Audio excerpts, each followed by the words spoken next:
Welcome back to On the Move with Victor Shi. This is Victor Shi. It is Friday, June 23rd, and more than ever before this week, we are seeing a Republican Congress that is trying to distract you and me from the fact that their leader of their party has been indicted twice and is in even greater jeopardy. They're trying to distract you and me from the fact that they try to send our nation into default and would slash benefits for the working class and veterans. They're trying to distract you and me from the fact that they are doing nothing that would benefit our lives. And I can't think of anyone better to talk about what Republicans are doing in the House and how we push back against it than the amazing delegate Stacy Plaskett from the Virgin Islands, who is the ranking member of the Weaponization of Government subcommittee, which we will talk about a lot today, and former impeachment manager who showed us that she is also Superwoman. Delegate Plaskett, thank you so much for joining me today. It's so great to see you. Thank you, Victor. It's great to be with you and your superpowers, which are being an amazing young man who's really shining light on so much of what's happening here in Washington and how important it is to everyday Americans' lives. Oh, thank you. Well, I feel like the word crazy captures so much of what we're seeing from Republicans in the House right now. And I want to start off by asking you about the craziness in the House, because it's something that I don't think many Americans pay too much attention to. So help us kind of by contextualizing this moment for us. In your time in the House so far, has it ever been like what we're seeing right now? You know, it's so interesting. I can't believe that after the end of this term, I will have been here for 10 years. I've never held a job that long in my life, but, always moving around. But things are constantly changing. There are always new issues, new areas to explore and to really fight for. And that's what keeps so many members going. But it is exhausting, the difference now than when I first started. When I first came to Congress, there were so many members that came from purple districts, from moderate districts, Republicans and Democrats. There was so much that we agreed on. The Farm Bill was something that people worked on together, reauthorization of the FAA, and even the defense bill was something that both Democrats and Republicans could agree on. When we reached the debt ceiling, people would just routinely vote for lifting the debt ceiling because they recognize that that's not something, we don't play with America's credit. We don't use political machinations and political games on the good faith and credit of the United States. But now there are no rules. There are no norms, and everything's up for discussion. Yesterday, two of my colleagues on the Republican Party actually introduced legislation to expunge the impeachment of former President Donald Trump. Like, this is not a court proceeding where you can expunge somebody's record for good behavior after 6 months. And, I was a prosecutor in New York. And when you would sentence somebody, you said that, if you do X, Y, and Z, then your record could be expunged because you're a young person and we want to give you a second chance. What has he done, first of all, for an expungement? And second of all, how does there's no proceeding for that? There was actually a trial that took place in the Senate. Are we negating that happened as well? Or even some of the things that you talked about, the fact that they held up the debt for their own budget discussions, which were about slashing healthcare, slashing care to the neediest Americans. They want to talk about Christian values, but they don't want to support those that need the most help in this country. I mean, it's such a shame. And I think for so many young people who are looking at what's happening in Congress right now, overwhelmingly, at least the young people who I talk to, they describe it in a way where, they have lost faith in government's ability to do stuff. And that makes me want to ask you, do you feel like there's any sense of bipartisanship or willingness from Republicans to work together? Or is it, like you said, obviously the rules don't matter to them, the norms don't matter to them. But at the end of the day, do they come together and actually, have a willingness to legislate, or is that not the case either? Well, I think that there are some who feel that they are hostage to the Republican Party, that if they don't do this, that they don't vote a certain way, that they're going to be primaried on the right by extremists and that they'll lose their seat and lose their voice. But I think what is helpful is young people like you coming out and showing in numbers how important they are to the process, not just as Democrats, but also having reasonable Republicans to be there as well. I noted that when we had the crazy censure of Adam Schiff for actually doing his job, there were Republicans who just voted present. They didn't have the courage to vote against it, but at least they didn't vote for it. So there are some who are still a part of that party who want to do the right thing. But even more so, Victor, I think that, the pressure that you all put on them and the light that you shine is very important. Discussions about student loan debt. They want to continue to give tax breaks to big corporations, and to forgive them of debts that they've had right after the Great Crisis, the Great Recession, but they don't want to give young people support as well in terms of student loan.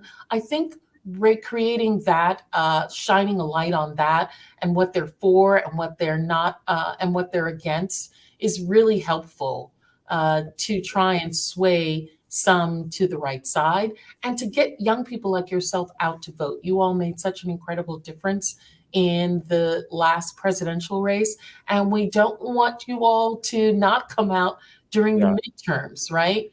Or when we can do something that's really important here. No, I agree with you. I think knowledge is so much power, and that's why I'm grateful for you do what so many people do to educate young people and to give them the tools and the resources to make a difference. But I want to talk specifically about what's happening on the Weaponization of Government subcommittee, because like we said, I don't think regular Americans watch C-SPAN as regularly as you or maybe some of our audience does, but you're a ranking member of that committee, which means that you are, you have a substantial role. You are leading the Democrats' effort to push back against Republicans. Tell us what that committee does and what your job is. Yeah. So in this Congress, with the House being controlled by the Republicans, they have the ability to not just put chairs on the standing committees, but also to create select committees for just this Congress, these 2 years, that are about issues that they feel is important. And one of those select committees is this select committee on the weaponization of the federal government. Now, what they would tell you this committee is about is to shine a light and to talk about how the federal government is weaponized against the American people. So they want to investigate the FBI, the Department of Justice, Homeland Security, the Biden administration, etc., and how they are using the federal government against individuals. Now, what we would say as Democrats is that so often what Republicans are doing is projection of their own intentions by what they are saying others are doing. So we believe that this committee itself is actually a weaponization of the Congress and the political process to support their own ideology. So the things... Yeah, go ahead. So the things that they want to investigate are like whistleblowers at the FBI, who in fact are not whistleblowers, but individuals who have been fired because they have broken their sworn allegiance or committed, acts counter to what the job requires, such as leaking information that they have as analysts or FBI agents to support insurrectionists after January 6th. Or saying that the FBI is going after good Americans, which when you peel it back are really white supremacists.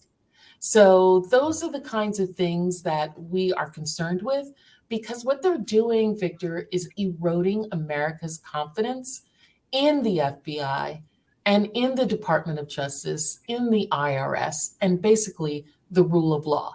And they're also floating and doing test case on their own conspiracy theories in preparation of the presidential election.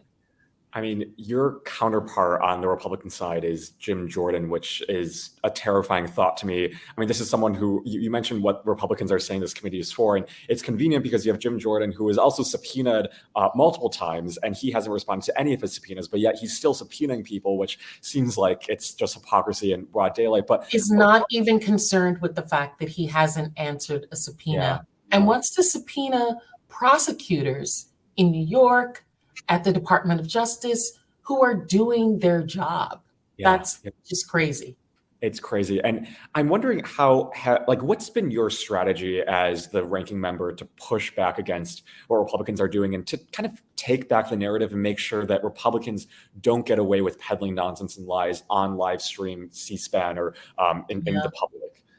You know, it has to be, it's interesting because we as Democrats and as members of Congress who've been here for a while, I have some amazing members who work with me who've been at this, some of them way longer than I have.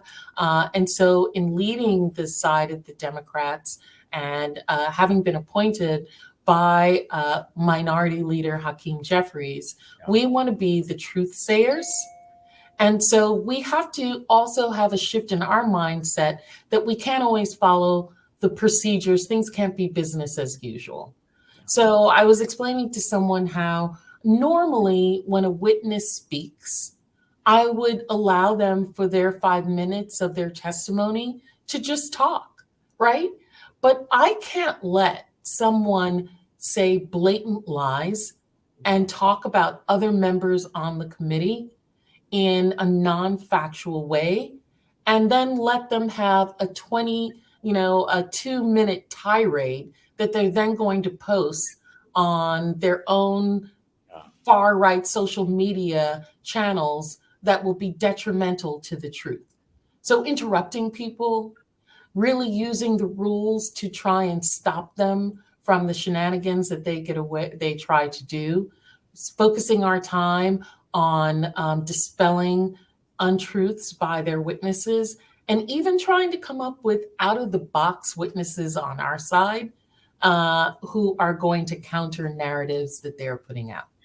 And this is the inner prosecutor and Delegate Plaskett coming out. She used to work at the Department of Justice, and just amazing. I know you have to make it to votes now, so I want to let you go, but really quickly, I don't want to end this on a bad note talking about Republicans. Tell us a little bit about what Democrats have been doing in this House and why, kind of what your message is to people who are watching this as to why 2024 is so important. Well, you know, elections have consequences, right? And so we are in the minority, which means that we don't control what's coming on the floor. We don't control what bills will be, how the outcome of bills that are voted on will be, because they have the majority of the votes. What we can do is continually shine a light on what they're not doing. While they're worried about impeaching individuals, while they're worried about stripping Americans of their rights, whether those are reproductive rights and healthcare rights, whether it's the right to love who you want to love, whether it's the ability to have our children learn truth in schools through books and history. We want to shine a light on that. But we also want to talk about the legislation that we have been able to do in this last Congress with the bipartisan infrastructure bill, with the Inflation Reduction Act, all of the support to small businesses throughout COVID, and making sure that those are actually going out into communities that they're supposed to, as well as really continuing to amplify the bills that we have, the bills that are going to reduce student debt, right? The bills that will codify and make into law Roe v. Wade, the bills that are going to give so many students an increasing Pell Grant so more students can go to college, or to support vocational schools, or gun control. Those are the bills that the Democrats have that we are continuing to collect co-sponsorships for and to talk about. And then just hoping that in this next election, we will be able to retain the Senate, get back the majority in the House, and keep a Democrat in the White House so that we continue the work that we've been doing to support and to grow the American dream. Absolutely. The record speaks for itself. And Delegate Plaskett, I am so grateful for your voice in the House Thank and you. fighting the fight. Thanks Thank you so much. for the time. I'm so excited about what you and your young people like yourselves are doing. Those of us who have been in this fight, we can't fight forever. And we're waiting for you guys to come up and take it over and continue to do amazing work and show the love that you have for this country and for our democracy. Well, people like you inspire us. So thank you, Delegate Plaskett, and good luck voting. Thanks. Bye-bye. Well, Delegate Plaskett, such a powerful voice. I'm sure all of us can remember her just kind of killer performance at that impeachment trial in the Senate back in 2021. Her walkthrough, she was the person who walked us through, as in live time, the red dots that followed around the Capitol. So Delegate Plaskett's amazing. This is her 10th year in the Congress. She's doing such amazing work. Follow her on social media. She's really incredible, as you can all see. And hopefully all of us can pay attention to what Republicans are doing in the House, because it is so concerning to see all of these actions being taken by Republicans and what they're choosing not to focus on, right? They're choosing to focus on things like censuring Adam Schiff, trying to expunge Trump from his first 2 impeachments, instead of focusing on real issues that affect working day Americans and working families. And that's the message that we have to run in 2024, which is we have to make sure that we get to every single person and tell them that, look, Republicans are not actually delivering for you. It's the Democratic Party that did. And you have to just, make sure that you make that contrast as clear as possible between what happened under Democrats between 2021 and 2023 and what happened between 2023 and 2025 with Republicans. So it's such an important message, and Delegate Plaskett really crystallized that for us so well. Thank you everyone for watching this week of On the Move. We had some great and exciting topics, everything from all the Justice Samuel Alito things with Professor Leah Lippman to the Dr. Hotez attacks with Rebecca Jones. Just such a great week, and I'm grateful for all of you for watching this week's On the Move. We'll be back next week at 6 p.m. Eastern, 3 p.m. Central. Remember, that's a new time, 6 p.m. Eastern, 3 p.m. Central, 3 p.m. Pacific, right here on youtube.com/Politicon or on my Twitter page at Victor Shi 2020. We will be live every weekday, so don't miss us then. Thank you everyone for watching and listening. I will see you all next week. Have a great rest of your Friday and weekend.